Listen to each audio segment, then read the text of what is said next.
બનાસકાંઠા જિલ્લાના દિયોદર ખાતે આવેલી ઓગણનાથ સોસાયટી ખાતે આવેલું બંધ મકાનમાં તારીખ 18/6/2024ના મોડી રાત્રે કોઈ અજાણ્યા બુકાનીધારી ચોર ટોળકી ત્રાટકી બંધ મકાનને નિશાન બનાવી સોના ચાંદીના દાગીના અને ચાંદીના જૂના સિક્કાઓ સહિત રોકડ રકમની મત્તાની ચોરી કરી કોઈ અજાણ્યા ચોર ઈસમો ફરાર થઈ જતા દિયોદર શહેરના રહીશોમાં ફફડાટ ફેલાયો છે।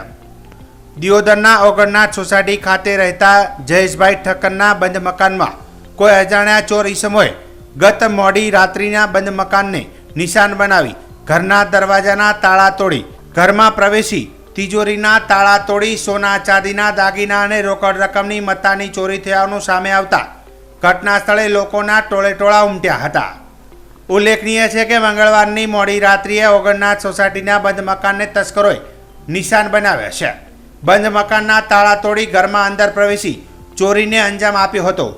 બુધવારે વહેલી સવારે સ્થાનિક લોકો તેમજ મકાન માલિકને જાણ થતાં ચોરીની ઘટનાની દિયોદર પોલીસને જાણ કરવામાં આવી હતી, જે ઘટનાને લઈને દિયોદર પોલીસે તપાસનો દોર ધમધમાટ શરૂ કર્યો છે।